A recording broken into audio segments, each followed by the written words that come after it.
विकासाचा ध्यास घेतलेले तडफदार युवा नेतृत्व, समाजासाठी, जनतेसाठी आणि गावागावातील विकासासाठी झटणारं एक कर्तबगार व्यक्तिमत्व, त्या म्हणजे डॉक्टर सुप्रियाताई गावित। नंदुरबार जिल्ह्याचे खरे शिल्पकार, महाराष्ट्राचे माजी आदिवासी विकास मंत्री आमदार डॉक्टर विजयकुमार गावित, ज्यांनी आपल्या 30 वर्षाच्या राजकीय प्रवासात संपूर्ण खानदेशात विकासाची अभूतपूर्व शिडी उभारली। काम करणारे लोक रे तर तुम्हा भी कामावे।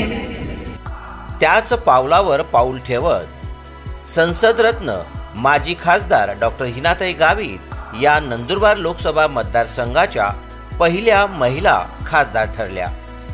त्यांनी विकासाची नवी व्याख्या साकारत मतदारसंघासाठी एक उत्तम उदाहरण उभं केलं।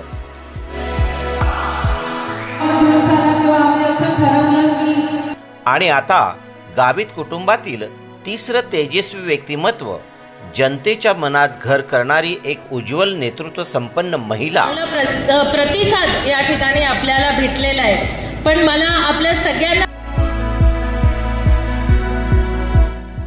माजी जिल्हा परिषद अध्यक्षा डॉक्टर सुप्रियाताई गावित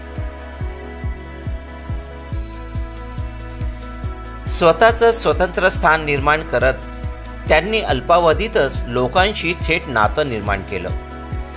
नंदुरबार पासून धडगाव, अक्कलकुवा, नाशिक, मुंबई पर्यंत त्यांची ओळख जनतेची आपली माणसं म्हणून झाली।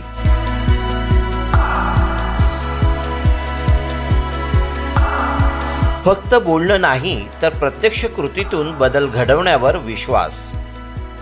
61 हेल्थ ATM मशीन्स, 18 नवीन आरोग्य उपकेंद्र, जिल्हा परिषद आपल्या दारी उपक्रम, आदर्श गाव संकल्पना, शुद्ध पाण्यासाठी वॉटर फिल्टर्स, जलजीवन मिशन योजनेची प्रभावी अंमलबजावणी, ग्रामीण महिलांना स्वावलंबी बनवणं, बचत गटांना गृहउद्योग, दुग्ध व्यवसाय, शेती प्रक्रिया अशा अनेक संधी आणि प्रत्येक निर्णयामागे एकच ध्येय, जनतेसाठी आणि त्यांच्या प्रगतीसाठी।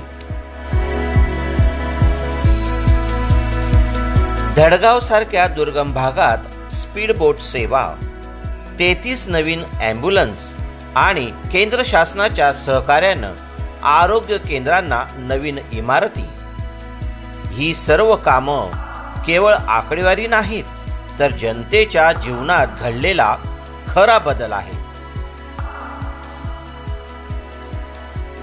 सामान्य माणसांसाठी असामान्य कर्तृत्व।